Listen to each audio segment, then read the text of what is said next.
Hey, bonjour! Normalement, on part sur la route faire un tournage, mais cette semaine, on le fait directement chez Cooptel à Valcourt. Donc, bienvenue à Zone de confort, l'émission où je sors de ma zone de confort pour que vous puissiez rester confortablement dans la vôtre. Donc, cette semaine, on va aborder un sujet qui rend quand même pas mal de gens inconfortables.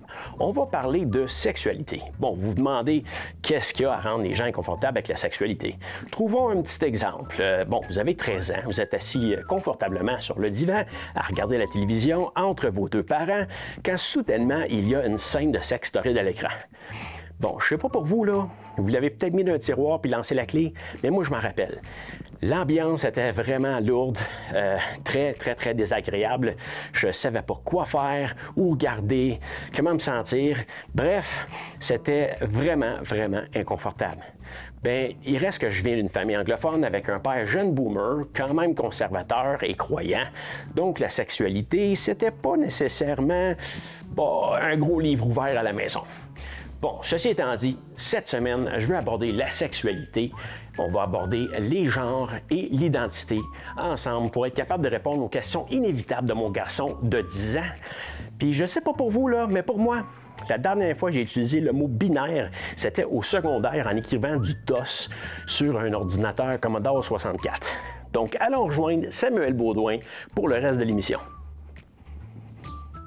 Donc, bonjour Samuel, merci d'avoir accepté de passer à l'émission aujourd'hui. Bonjour, ça fait plaisir.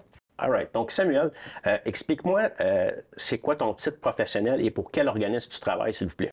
Oui, en fait, je suis directeur général du GRI-Estrie. Le GRI-Estrie, c'est un organisme qui fait la démystification d'orientation sexuelle et d'identité de genre dans les milieux secondaires, dans les écoles secondaires, là, depuis longtemps. Mais là, de plus en plus, on agrandit nos services pour y aller en fin primaire, 5-6e année, et aussi dans les organismes communautaires, les entreprises privées, donc dans différents milieux de travail et scolaires. Donc, c'est le poste que j'ai. Puis, mon pronom, c'est il, mes accords sont masculins aussi. Des organismes comme GRI-Estrie, il y en a quand même plusieurs, je crois, en Estrie. Peux-tu peut-être les nommer puis me mentionner si vous travaillez de concert ensemble de temps à autre là, sur certains sujets? Avec plaisir. En fait, dans la région, là, spécifiquement, il y en a beaucoup au niveau national pour les organismes LGBTQ+. Donc, souvent, étant donné qu'on manque de ressources au niveau des organismes LGBTQ+, si on manque d'organismes, les ressources nationales vont donner des services justement à travers le Québec de façon plus personnelle. Donc, ça arrive. Dans la région, il y a Transestrie et Divergent. Donc, Transestrie s'occupe davantage vraiment de l'Estrie et c'est au niveau de l'identité de genre principalement et des personnes en questionnement au niveau de l'identité de genre. Divergent, c'est à Brom-Missisquoi. Okay. Donc, c'est une partie de l'Estrie techniquement, mais c'est bon. C'est un petit peu une zone délaissée. Là. C'est bon. Les services sont très similaires à Transestrie. Puis on fait des activités de collaboration, on en fait énormément. Entre autres, on a une activité ce vendredi, donc dans 2 jours. On va faire un atelier créatif de photographie avec des jeunes de 12 à 17 ans. Okay.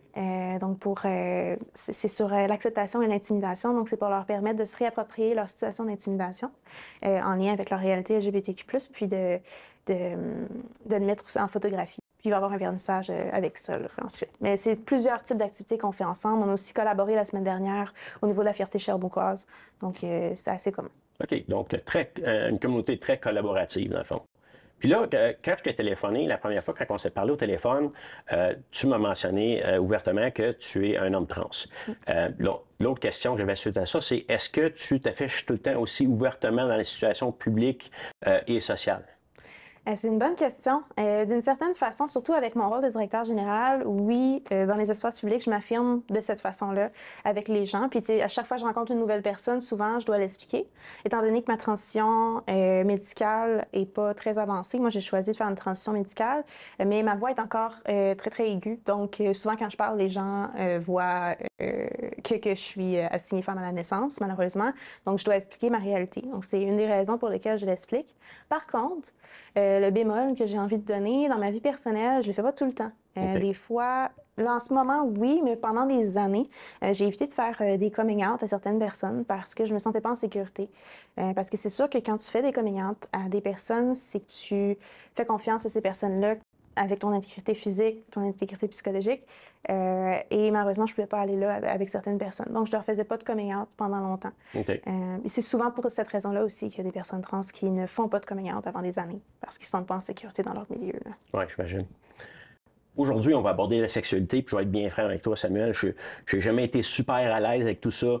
Je pense que dans mon temps, c'était peut-être... on s'entend que je ne suis pas très vieux, là, mais dans mon temps, c'était quand même relativement plus simple. C'était homme-femme, c'était hétéro, homo. Donc maintenant, les choses depuis quelques années, selon moi, corrige-moi si j'ai tort, parce que je vais fort probablement avoir tort durant notre entretien. Gêne-toi surtout pas. Donc la question, dans le fond, c'est pourquoi. Puis je le pose d'une façon vraiment curieuse et non dérogatoire, mais le pourquoi ce soudain engouement-là pour toutes ces nouvelles appellations. Puis, je dis encore une fois, selon moi, nouvelles, peut-être que c'est pas nouveau, mais bref, c'est ça. Je suis curieux de savoir pourquoi dans les dernières années, si on regarde, mettons, c'est vraiment le temps de l'homme sur la planète, on s'entend que c'est un bref moment, là, tout ce qui se passe présentement de ce côté-là. Donc, c'est ça, le pourquoi. Veux pas, tu sais, si on se rappelle, il y a plusieurs années, là, je vais aller dans un sujet particulier, je vais revenir au sujet à ta question. C'est bon, pas de problème. Mais si on revient, tu sais, il y a plusieurs années, tu sais, les femmes n'avaient pas le droit de vote, les femmes n'avaient pas du tout des droits égaux aux hommes. Donc déjà, on était pris avec des luttes, disons, qu'en ce moment, tu sais, bien qu'il y ait beaucoup de changements à faire pour qu'il y ait encore une égalité au niveau des hommes et des femmes. On est quand même plus avancé. Donc, on voit, tu sais, dans l'histoire, en général, il y a eu quand même une avancée graduelle. Okay. Et dans le temps, en fait, c'est pas que les réalités n'existaient pas. Les termes, des fois, pouvaient ne pas encore être créés, mais les réalités en soi existaient, mais les gens le vivaient de façon cachée. Ouais. Souvent aussi, les gens n'avaient justement pas les mots. Ça, c'est aussi un enjeu. Les personnes, des fois, comme par exemple, moi, j'ai grandi dans un milieu conservateur et libéral québécois, et j'ai pas été en contact avec des personnes qui avaient ces informations-là du tout au début. Donc, j'ai dû moi-même faire mon chemin pour aller chercher les termes. Quand je les ai entendus, quand j'ai compris, j'ai vraiment compris que c'était moi et que je m'identifie à ces termes-là. Donc, dans ce temps-là aussi, les termes n'existaient pas nécessairement. Des fois, ils existaient pour vrai. C'est par exemple, Two-Spirit Communities, les gens bispirituels, ça fait longtemps que ça existe. Donc, à la fois le terme, mais aussi leur réalité. Donc, mais c'est ça. Donc, les termes sont assumés maintenant. Donc, okay. Les gens s'identifient et s'assument davantage. J'ai l'impression que ça n'a pas dû nuire aussi que le contexte sociopolitique, il y a quelques années, était quand même positif au niveau de l'acceptation des gens avec leurs différences. Malgré qu'en ce moment, malheureusement, depuis environ 3 ans, on voit un recul flagrant au niveau de l'acceptation des réalités LGBTQ+. Mais avant, je pense que c'était un contexte qui était favorable à s'approprier ces réalités-là, puis s'assumer. Donc, ça m'apportait un peu à ma prochaine question, dans le fond, que tu as répondu d'une certaine façon aussi. Certains de ces termes-là, j'ai l'impression qu'ils viennent d'être inventés quand même assez récemment. Donc, j'ai pas tort, dans le fond, là, en disant ça. Là. Il y a des termes qui étaient là, mais qui n'étaient pas tant connus, mais il y a aussi beaucoup de nouveaux termes, là. D'une certaine façon, mais dans le fond, ces termes-là existaient, ces réalités-là existaient. Oui. Les termes, certains ont été inventés, mais la plupart, en fait, ont juste évolué. Okay. Par exemple, avant, on utilisait beaucoup des termes pour les personnes trans qu'on n'utilise plus maintenant, mais avec l'évolution, avec ce qu'on a vécu aussi historiquement, mais on n'utilise plus ces termes-là et maintenant on utilise personnes trans. Okay. Même chose, si on peut penser... Tu fais référence à transsexuel ou personne trans, là, c'est ça? Oui, sinon il y avait d'autres termes aussi plus péjoratifs, okay. Que dans le fond, c'est pas les communautés souvent aussi qui les utilisaient, mais c'est plus les gens à l'extérieur qui jugeaient les communautés, qui pouvaient l'utiliser pour nous juger, mais nous caractériser. Là. OK. Samuel, j'ai quand même devant moi une bonne liste de mots à définir, mais avant de poursuivre avec la définition là, de tout ça, commençons tout simplement avec la base. Peux-tu nous définir orientation sexuelle et identité de genre? On commence avec la base. Tout à fait. Au niveau de l'orientation sexuelle, c'est finalement pour une personne par qui cette personne-là est attirée sexuellement. Donc, ça peut être une attirance envers le même genre, un autre genre, plusieurs genres. Ça peut aussi être aucune attirance. Donc, c'est une réalité qu'on connaît un peu moins, même dans les communautés LGBTQ+, mais qui est très valide et qui existe. Donc, il y a des gens qui n'ont aucune attirance sexuelle aussi envers d'autres personnes, très, très, très peu. Okay. Donc, il y a ça. C'est sûr qu'il y a d'autres termes aussi. Là. Il y a une attirance romantique. C'est pour ça que je ne l'ai pas inclus dans l'orientation sexuelle. Donc, l'attirance romantique, c'est d'être attiré romantiquement, donc par... C'est la même définition que l'orientation sexuelle, finalement, mais au niveau romantique. Donc, attiré par plusieurs genres, le genre opposé, le même genre que toi. Et dans le fond, c'est... Avec aucune sexualité, dans le fond. Dans le fond, c'est que ça peut être séparé. Donc, une personne peut être attirée romantiquement par... Je vais prendre moi, par exemple. Moi, je peux être attirée romantiquement par un homme et une femme, une personne non-binaire. Pas de problème. Donc, mon attirance sexuelle est davantage au niveau des femmes, par contre. Donc, il peut y avoir une différence à ce niveau-là. Donc, on fait la différence. Orientation sexuelle concerne toutefois davantage la sexualité, mais tu sais, de façon populaire, dans la vie de tous les jours, les gens l'utilisent davantage pour parler de l'attirance sexuelle et romantique, mais il y a quand même une différence. Il y a quand même une différence. Ouais, bon, enfin, une subtilité. Là. Oui, exactement. Puis qui peut exister chez différentes personnes. Au niveau de l'identité de genre, en fait, c'est... le genre auquel tu t'identifies. Donc, on parle souvent, quand on parle d'identité de genre, après, on parle beaucoup de... En fait, je ne vais pas définir les termes tout de suite, non. Mais en tout cas, on parle de différentes réalités. Donc, par exemple, il y a une réalité que je n'aimerais pas, qui est le fait de ne pas s'identifier au sexe qui a été assigné à la naissance. Donc, par exemple, moi, je suis une personne qui ne s'identifie pas au sexe qui est assigné à la naissance. Et on va voir le mot tantôt. Exact. Parfait. OK, c'est bon. OK. Donc, les gens à la maison, les boomers, les générations X comme moi, prenez votre calepin, OK? Sortez un stylo, prenez-le, puis jetez-le, parce que le premier stylo ne marche jamais. Prenez votre deuxième stylo, puis préparez-vous là, à prendre des notes, OK? On s'installe confortablement, puis est-ce qu'on est prêt enfin à défiler là, la liste de termes? Tout à fait. OK, allons-y. Le premier, c'est, corrige-moi si j'ai tort, si je ne le prononce pas comme il faut, mais agenre ou agenré? C'est ça? Agenre, ça va. Agenre, OK. Dans le fond, c'est une personne qui ne s'identifie à aucun genre. Donc, c'est simplement au niveau de l'homme, de la femme, personne non-binaire. Donc, il n'y a aucun genre auquel il s'identifie. OK. C'est une réalité qui est très, très peu connue et très peu comprise, mais qui est tout aussi valide et existante, encore une fois. Là. Pour le deuxième terme, tu l'as mentionné tantôt, aromantique. Oui. Donc... très peu ou pas du tout d'attirance romantique envers une autre personne, peu importe le genre. Donc, OK, donc seulement une attirance sexuelle. Bien, pas nécessairement. La personne peut avoir seulement une attirance sexuelle ou pas être attirée du tout par une personne, ni romantique, ni sexuellement. Okay. Donc, ça existe. Et ce qui est intéressant à savoir, c'est que les personnes aromantiques, puis même... on va rester aromantique, mais les personnes aromantiques peuvent facilement être en couple quand même.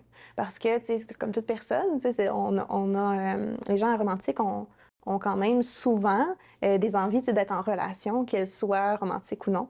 Donc, les gens sont quand même en couple. Souvent, on a l'image que si la personne est aromantique, elle ne sera pas en couple. Okay. Mais ça, c'est un mythe, justement, un peu à défaire. Là. OK. Bon, ben, on le défait aujourd'hui. Oui. OK. Bon, le prochain, asexuel ou asexuel. Oui, exactement. C'est ça que je voulais parler tantôt. Ouais. Dans le fond, c'est une absence totale ou partielle d'attirance sexuelle envers une autre personne, peu importe le genre. Donc, c'est ça la définition générale. Puis, même chose pour aromantique. Dans le fond, la personne peut être en couple sans problème. Puis, souvent aussi, les personnes le sont ou entretiennent des relations significatives, sinon. Là. Le prochain, je pense qu'on le connaît pas mal, bisexuel en général. Je pense que les gens le connaissent, mais je vais te demander quand même de le décrire. Tout à fait. En fait, c'est être attiré sexuellement par plusieurs personnes. Souvent, quand on parle de, pas plusieurs personnes en même temps, mais plusieurs genres, dans le fond. Ouais. Donc, ça peut être homme et femme, ça peut être homme, personne non-binaire. Puis, quand on parle de sexualité, souvent aussi, on parle de romantique et sexualité en même temps au niveau de la société. Mais dans le fond, c'est vraiment plus au niveau sexuel. Bon, cisgenre. Est-ce que je la prononce comme il faut? Tout à fait. Cisgenre, c'est une personne qui est, par exemple, assignée femme à la naissance et qui va s'identifier à une femme. Donc, qui s'identifie finalement au sexe qui lui a été assigné à la naissance. À la naissance. OK. Ensuite, personne trans. Oui, une personne trans, c'est une personne qui ne s'identifie pas au sexe qui a été assigné à sa naissance. Donc, par exemple, moi, je suis un homme trans, donc je ne m'identifie pas au sexe qui a été assigné à ma naissance, qui est femme. OK. Donc, on poursuit. Il en reste quand même quelques-uns. Donc, personne intersexuée. Oui, une personne intersexuée, c'est une personne qui est née à la naissance avec des organes génitaux ou des aspects biologiques de son corps qui ne correspondent pas exactement à un genre, donc à masculin ou féminin. Donc, ça peut être, une des options, ça peut être que justement les organes génitaux sont un petit peu masculines, un petit peu féminines. Donc, un petit pénis avec des organes génitaux, que le reste ressemble finalement à une vulve, puis à des organes reproducteurs en général de femmes. Ça représente quand même un plus grand pourcentage que l'on pense, mais on peut difficilement voir ces réalités-là, là, étant donné qu'il n'y a pas de façon vraiment de les voir, là, à moins qu'on soit peut-être en relation avec ces personnes. Mais c'est plus fréquent que l'on pourrait croire. Là. Oui, tout à fait. Puis avant, ce qu'on fait de moins en moins, c'était des chirurgies de correction du genre. Donc, les enfants, dès qu'il y avait un plus grand pourcentage d'un certain genre, visuellement, où c'était plus facile de faire une certaine chirurgie de correction, il y avait une chirurgie de correction. Malheureusement, comme tu sais, au niveau des personnes hétérosexuées, il y a quand même, c'est pas exactement une personne. Tu sais, des fois, les hormones peuvent varier, il y a plusieurs choses qui peuvent varier. Ouais. La personne peut ne pas s'identifier à ce genre-là qui va lui être assigné avec la chirurgie. Donc ça, c'est des violences que ces personnes-là ont vécues pendant longtemps. Ouais. Certaines le vivent encore aussi. Donc, c'est ça. Donc, il y a ça, il y a les organes génitaux, mais aussi pour une personne intersexuée, il y a des fois le taux d'hormones aussi qui peut varier. Donc, une personne qui a énormément de testostérone, mais qui techniquement, biologiquement, a été assignée femme à la naissance. Donc, ça peut être ça. Donc, il y a plusieurs différentes façons, mais c'est vraiment au niveau biologique, donc d'avoir certaines caractéristiques masculines et féminines à la fois. C'est assez horrible comme histoire d'imaginer que ce que tu viens de dire là par rapport aux opérations qui ont été de façon sociale et non laisser la personne développer pour ensuite finir par choisir. C'est quelque chose d'assez... Oui, c'est assez horrible. C'est aussi beaucoup quelque chose qu'on voit dans la société en général, c'est une réaction à l'inconfort finalement. T'sais, à moins que ce soit des fois, dans de très, très minimes cas, c'est des chirurgies pour vraiment prévenir certains problèmes, mais c'est très rare. En général, c'est vraiment plus par inconfort de voir finalement deux genres. Ouais. On a vraiment une envie dans la société de catégoriser les genres au lieu de laisser la personne vivre comme elle est. Continuons avec la cisnormativité. Oui, la cisnormativité, c'est dans le fond le fait que la société est construite considérant qu'il y a deux genres binaires. Donc, comme je viens de parler des catégories, justement, c'est un peu ça. Donc, c'est vraiment la société est construite avec les hommes et les femmes. Donc là, tu sais, pour aller dans le même genre de métaphore que tu faisais tantôt, tu sais, on se souvient, pas de métaphore, mais d'exemple, finalement. Oui. On se souvient quand, par exemple, on était au primaire, je pense que pour nos deux générations, c'était pas mal ça, séparait hommes-femmes. Donc, les personnes trans qui n'avaient pas tout à fait leur modification légale et tout, ou les personnes non-binaires, ils n'ont pas de place où aller. En ce moment, j'ai eu une anecdote d'une petite fille cisgenre, mais qui est une très bonne alliée au primaire, qui justement se demandait, elle trouvait ça étrange comme phénomène. Séparer, on fait encore ça, séparer les hommes et les femmes. Donc, dans la société en général, on peut voir ça partout. Donc, souvent, c'est adapté. On parle des toilettes aussi. Là, c'est un enjeu en ce moment beaucoup. Les toilettes non genrées ou les toilettes neutres. Donc, il y a des endroits qu'on n'a pas accès ou qui... Dans le fond, la cisnormativité, ça fait en sorte que les personnes trans, les personnes non-binaires ont souvent pas d'endroit où aller, ont très peu d'accès à certains services aussi, et ils sont pas considérés non plus. Là. Ça peut arriver très, très souvent, par exemple, dans les sphères médicales où on essaie d'avoir des services et à moins d'avoir les bonnes praticiennes, on finit par... les gens ne comprennent pas nos réalités, il faut qu'on se justifie. Donc, plein de trucs comme ça. Donc, je crois que tantôt, tu l'avais mentionné, demi-romantique ou demi-sexuel? Oui, non, je n'ai pas mentionné. Dans le fond, la demi-romantique, c'est au niveau romantique. Demi-sexuel, c'est au niveau sexuel. Donc, j'imagine qu'on avait compris. Sinon, au niveau de demi, c'est vraiment... au niveau de l'attirance. Dans le fond, la personne va développer une attirance avec la personne seulement lorsqu'elle a une connexion profonde. Il va souvent aussi y avoir très peu d'attirance sexuelle, mais des fois aussi, on voit le contraire, il y en a beaucoup, mais c'est vraiment en lien avec la connexion profonde avec l'autre.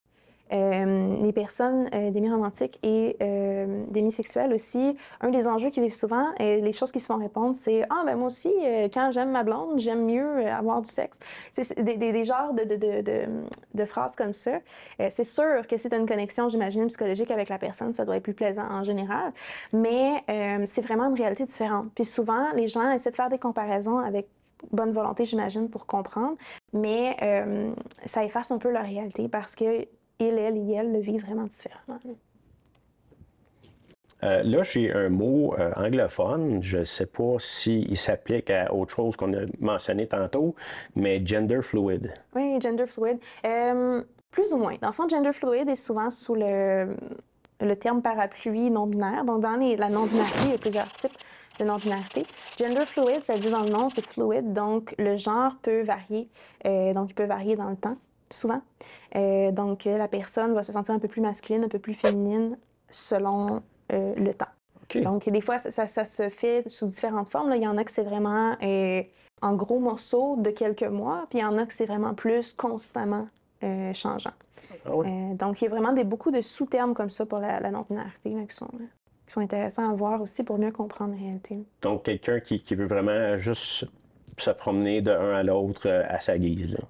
Oui, ben, qui ressent ça aussi à l'intérieur. C'est vraiment l'aspect, parce que gender fluid est un terme dans l'identité de genre. Fait que c'est vraiment comment il ressent à l'intérieur de lui, elle ou elle. Là. Vraiment, que son genre change. C'est des réalités aussi qui existent depuis longtemps.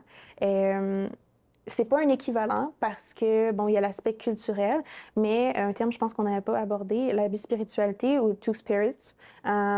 Donc, c'est une réalité vécue par les personnes autochtones. Donc, il n'y a pas de comparaison à faire, c'est vraiment très, très différent. Okay. Mais ces réalités-là est très, très similaire quand même dans l'explication générale, mais c'est juste qu'il y a un aspect culturel très, très important. Puis on ne peut pas ne pas faire partie des communautés autochtones et s'identifier à dire qu'on est bispirituel. Mais dans le fond, autant que la bispiritualité, ça existe depuis très, très, très longtemps, gender fluid, mais on l'assume depuis juste très peu de temps. Là. OK. Donc, un autre pour toi, pansexuel. Pansexuel, c'est une personne qui est attirée par tous les genres, donc ça lui importe peu. Souvent, en connaissant la personne va développer une attirance, mais les aspects physiques, disons, est de très peu d'intérêt. Okay. Donc, vraiment, une attirance, peu importe les genres. Donc, c'est vraiment plutôt là, la personne, l'être en soi, exact. Au lieu de vraiment son physique ou son apparence, quoi exact. que ce soit. Là. Oui. Bon, là, on a mentionné tout au long là, de l'entretien les mots binaires et non-binaires. Oui. Donc, commençons, dans le fond, avec binaire. En fait, le terme n'existe pas nécessairement en lien avec une personne, mais une personne qui pourrait se dire comme homme-femme serait une personne binaire. Donc, s'identifie soit à homme, soit à femme. Que la personne soit cisgenre ou trans. Donc, il y a ça pour la binarité. La non-binarité, c'est une personne qui ne s'identifie ni totalement à homme, ni totalement à femme. Donc, là-dedans, on peut voir, on a justement gender fluid, à genre. Ça, c'est des sous-termes, si vous voulez. Donc, on peut voir plusieurs autres termes aussi qui indiquent que soit le genre est variant, il y en a plusieurs genres, la personne, ou aucun, ou entre les deux. Wow! Oui, mais ça doit être aussi, tu sais, souvent les gens aussi voient les termes puis sont impressionnés puis se disent « Ah mon Dieu, c'est compliqué », mais en même temps, imaginez à quel point c'est compliqué aussi pour les gens qui vivent de ressentir ça et d'être confrontés à ces réactions-là constamment. OK. Désolé. Alors, c'est correct, on est là pour apprendre. C'est davantage au niveau en général, dans la société. Souvent, les gens se positionnent à eux-mêmes puis réagissent de cette façon-là aussi quand ils entendent des termes. Okay. Mais je pense qu'une chose qui pourrait être positive dans la vie de tous les jours en général en ce moment, même en dehors des réalités LGBTQ+, c'est vraiment de partir de soi et de voir un peu ce que la personne vit d'abord. Oui, effectivement. Donc, j'en ai un dernier. En fait, il n'était pas sur la liste, mais bon, tant qu'à être là, on va y aller avec queer. Là, queer. Tant qu'à moi, c'est homosexuel, en tout cas, selon la façon que j'ai été élevé, là, mais... Queer, en fait, le mot, je vais commencer par ça, puis après je vais définir, parce que queer, dans le fond, c'est un terme parapluie que plusieurs personnes utilisent pour différentes raisons. Okay. Donc, queer, c'est un mot qui était utilisé il y a plusieurs années déjà pour insulter les communautés LGBTQ+. Donc là, particulièrement les hommes gays aussi. C'était, dans le fond, queer veut dire bizarre. OK. à la base. Queer est réutilisé pour différentes raisons. Souvent, c'est des gens qui ne sont pas conformes dans le genre et ou qui ne se conforment pas dans le genre aussi. Il y a un aspect politique à ça, qui serait comme long à expliquer, mais il y a l'aspect aussi plus au niveau de l'identité de genre. Par exemple, pour moi, mais la définition est différente selon plusieurs personnes. C'est pour ça que l'auto-identification est super importante. Pour moi, être un homme trans queer, donc, bon, homme trans, on a défini. La partie queer, c'est vraiment parce que je suis une personne hétérosexuelle, donc je suis attirée par les femmes, mais ma façon de vivre ma relation est très différente, étant donné mes réalités trans. Ayant été aussi moi-même dans une relation hétérosexuelle par le passé, lorsque je m'assignais femme à la naissance, je vois beaucoup, beaucoup de différences. Et au niveau de mon rapport avec mon corps et le corps de l'autre personne, il y a une grosse différence aussi. OK, bien merci beaucoup pour tout ça, Samuel. Écoute, j'espère que ça va aider beaucoup de gens à démêler le tout. Normalement, à chaque émission, là, j'ai ma portion zone d'inconfort. Donc aujourd'hui, pour la portion zone d'inconfort, en fait, c'est même une idée de Samuel. Donc nous allons prendre le temps, en fait, d'écouter Samuel nous parler de quelques expériences de vie qui traitent soit de l'homophobie ou de la transphobie ou des choses là, dans cette veine-là. On va t'écouter, Samuel, on est là pour vraiment entendre là, tout ce que tu as à nous dire. Donc, vas-y, explique-nous là, un peu les expériences de vie, des choses que tu as vécues, s'il vous plaît. Ça risque d'être, excuse-moi, ça risque d'être un petit peu intense pour les gens à la maison, ça risque de vous rendre inconfortable, mais je pense que ça vaut vraiment la peine de l'entendre. Oui, ben ça fait plaisir. Dans le fond, c'est important, je pense, de faire, de discuter de ces enjeux-là ensemble aussi pour pas que ça reste dans l'inconnu. Puis c'est sûr que toutes les personnes trans vont vivre des choses différentes, les personnes homosexuelles, LGBTQ+. Donc c'est pas un typique vécu, mais ça, c'est mon vécu. Ouais. Donc moi, pour ma part, j'ai fait mon coming out. Mais je sais depuis à peu près 6-7 ans là, que je suis une personne trans. Je n'avais pas les mots. Mais mon coming out officiel, je l'ai fait à 23 ans. Okay. Donc, c'est quand même assez récent encore. Lorsque j'ai fait mon coming out, je l'ai fait à mes membres de famille proches, mes amis proches, donc éventuellement aussi toute ma communauté. Et malheureusement, il y a 2 membres très, très significatifs dans ma vie, 2 membres de ma famille qui ont décidé de mal réagir à ce coming out-là. Donc, à refuser de me genrer comme il faut, refuser d'utiliser mon prénom. Aussi, ça l'a mené à des textos là, avec des propos injurieux, des insultes aussi, en lien ou pas avec mon identité de genre et mes réalités. Donc, pour me protéger en tant que personne, j'ai décidé de terminer ma relation avec l'une d'entre elles, l'une de ces personnes-là. Elle est encore terminée, ça doit faire comme 3 ans et demi, là, je sais pas trop, là, mais ça fait plusieurs années là, pour l'instant. Donc, on se voit très, très occasionnellement dans les funérailles, mais sinon, il n'y a pas... Sinon, pour l'autre relation significative, on a arrêté de se voir pendant 2 ans. Mais cette personne-là a quand même évolué, puis c'est ça qui est intéressant aussi. Des fois, les personnes ont des mauvaises réactions au départ. Et ensuite, les personnes peuvent évoluer, puis revenir et dire, écoute, je vais essayer de te genrer comme il faut. C'est difficile pour moi, mais je vais essayer. Puis moi, personnellement, à mon avis, c'est pour moi-même. Si la personne fait des efforts, il n'y a pas de problème. Ouais. Je vois quand c'est des faux efforts, mais quand ils font des vrais efforts, il n'y a pas de problème. Il n'y a pas juste, par contre, du négatif, parce que Non, tu m'as mentionné du côté familial, il y avait aussi quelque chose de très positif, là. Effectivement. En fait, les meilleures réactions que j'ai eues, parce que tantôt on parlait de génération et tout, puis c'est vrai que je l'entends souvent, et typiquement, peut-être que c'est vrai, mais les meilleures réactions que j'ai eues de toute ma vie pour mon coming out, c'est ma mère, qui est de génération X, et ma grand-mère, qui est décédée il y a très peu de temps, et qui est génération baby boomer, techniquement. Donc, ces 2 personnes-là sont des féroces défendresses de ma personne et de mes identités aussi. Et les 2 ne savaient absolument rien de réalité LGBTQ+. Donc, ils partaient vraiment de zéro. Okay. Mais par amour, puis par bon sens, selon leurs mots. Ils m'aidaient un peu à me comprendre, puis ils me défendaient dans certaines situations aussi, avec ces autres relations significatives-là qui avaient été négatives. C'est toujours quelque chose que je vais être reconnaissant énormément pour ce support-là. Tout particulièrement de la part de ma grand-mère aussi, qui était très, très, très, très vocale. Ma mère, en fait, c'est peut-être juste moins étonnant, mais, mais oui, donc c'était très, très touchant.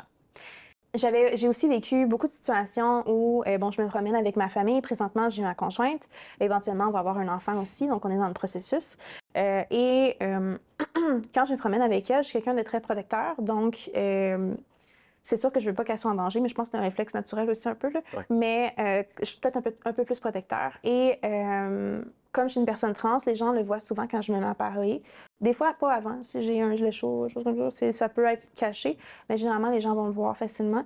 Et quand ils le voient, ça arrive pas rarement qu'ils s'imposent de façon physique, je veux dire, vis-à-vis de nous, qui nous regardent vraiment croche, il y a des gens qui nous disaient des trucs aussi, qui nous disaient des insultes. Oui. Quand tu dis s'impose, de quelle façon exactement? Dans le sens, j'avais un souvenir de, je pense qu'on était au AEW, je sais, par rapport avec AEW. Puis on attendait notre commande, puis les gens, quand ils ont vu que je parlais aigu, ils ont commencé à me regarder croche. Puis là, à un moment donné, ils se sont mis à comme me barrer le chemin, puis tu sais, quand ils se mettent comme un peu à côté de toi, un peu pour, tu sais, comme te faire sentir petit, puis te faire te tasser, là. Okay. C'est difficile à expliquer, mais c'est ce genre de réaction-là. Puis dans le cadre de mon travail, il y a tout ce qui est menace de mort, menace de viol. C'est quelque chose qui est malheureusement très, très, très courant dans les organismes LGBTQ+. Tout le monde rit jaune un peu en s'en parlant. Là, c'est nous, on s'en parle. On se parle dans les événements, on se voit, puis on s'en parle aussi. Puis c'est comme on rit jaune, mais c'est vraiment pas plaisant à recevoir. Puis c'est quelque chose qui est courant. Puis pour les personnes LGBTQ+, individuelles aussi, là. Donc, il y a ça. Donc, une des grandes discriminations que j'ai vécues, c'est au niveau de l'accès aux soins pour mon affirmation de genre.